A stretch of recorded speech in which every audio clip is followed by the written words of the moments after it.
Good morning po sa ating lahat at welcome po sa ating 7-minute prayer and devotion. Pastor Mark po. And I pray na maging blessing po sa inyo ang ating morning devotion. Dumating na po ba sa panahon na ikaw ay nawalan ng ganang manalangin o pinanghihinaan sa buhay? Kung oo, ang devotion na ito ang magbibigay ng sagot sa bagay na yan. Tayo ay manalangin. Aming Ama, maraming salamat po.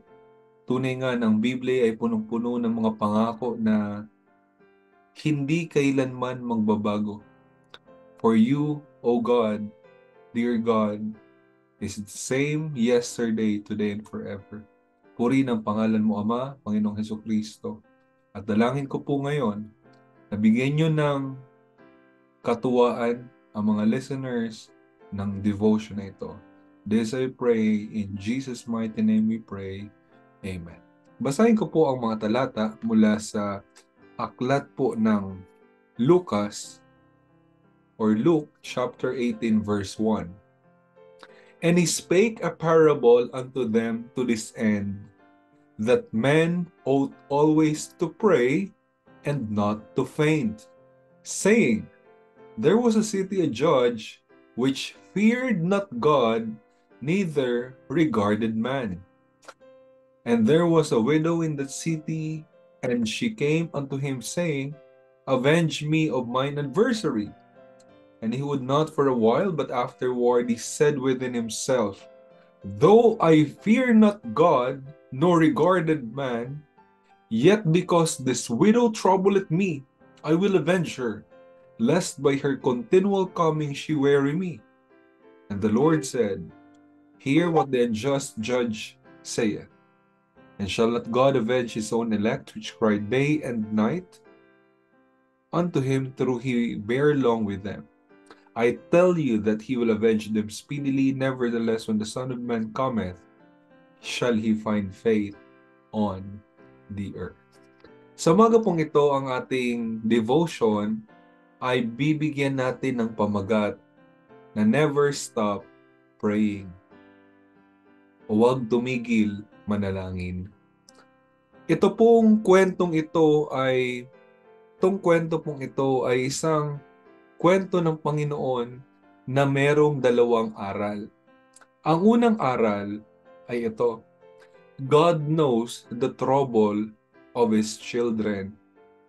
God knows the trouble of His children. Ang sabi ng talata, Yet because this widow troubleth me, I will avenge her, lest by her continual coming she weary me. Bawat isa po sa atin ay naka-encounter ng trouble, o maaaring may trouble, o magkakaroon ng trouble. It talks about problem. It talks about discouragement. It talks about weariness. It talks about something na nagbibigay ng kabigatan sa atin. At gaya ng widow na ito, na may trouble, alam niya sa puso niya na tanging ang Diyos ang malalapitan niya. Kung ikaw po ay may trouble, may kabigatan, may mga bagay na nagpapabagal sa iyong buhay ngayon, listen to this. Alam ng Diyos ang pinagdadaanan mo. Alam ng Diyos ang trouble mo, gaya ng widow na ito. Dahil walang bagay na hindi alam ang Panginoon. Lalo na ang ating mga troubles. Kaya nga sabi ng Diyos, Come unto me, all ye that are of heavy laden, and I will give you rest. Dahil alam ng Panginoon, may time sa buhay na ito na talagang may trouble, may kabigatan, may dinadala tayo. Kung ano man ang trouble, ang encouragement ng Diyos sa talatang ito, huwag kang panghihinaan ng loob. The best thing we can do is to pray and tell God about the trouble. At pangalawang aral sa parable na ito, God is always ready to help His children who are in trouble. In verse 7, And shall not God avenge His own elect, which cried day and night unto him, though he bare long with them. Maliwanag ang talata, hindi ba tutulungan ng Diyos ang mga ligtas? Kung ikaw, kaibigan, ay ligtas, meaning to say, kinilala mo si Jesus by faith, through grace, na maging iyong sariling Panginoon at tagapagligtas, you're going to heaven. Kung ikaw ay nagsisi na yung kasalanan, tinalikuran nito, tinanggap mo ang Panginoon sa buhay mo, malinaw naman sabi ng Biblia, heaven is the place for our soul. Ngayon, ang sinasabi ng talatang ito, dahil tatay natin ng Diyos, hindi ba tayo tutulungan ng Diyos? Sa talatang ito, maliwanag na pinakita ng Panginoon na handa siyang tumulong sa mga anak niya na may problema, sa mga anak niya na may trouble, sa mga anak niya na may kabigat. Kaya nga sabi ng verse 8, I tell you that He will avenge them speedily. Nevertheless, when the Son of Man cometh, shall He find faith on earth. Kung merong bagay na hindi pwedeng walain ngayong umaga, yan ang pananampalataya sa Diyos. Pag nawala ang pananampalataya, for sure, we will not pray. For sure, we will not communicate with God.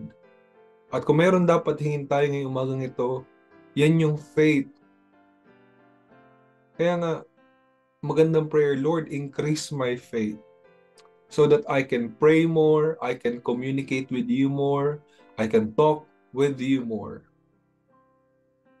For my conclusion, ang sabi ng verse 1, and He spake a parable unto them to this end, that men ought always to pray and not to faint. Kaibigan,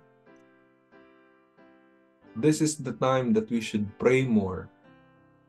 And this is the time for us not to stop drawing ourselves closer to God.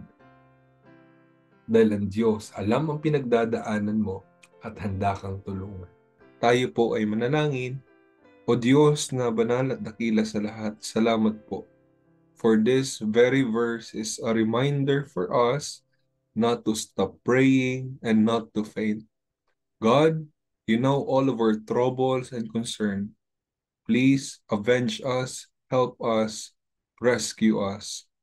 Thy will be done, Ama, sa buhay namin ito. Sa lahat ng papuri at pasasalamat. In Jesus' name, Amen.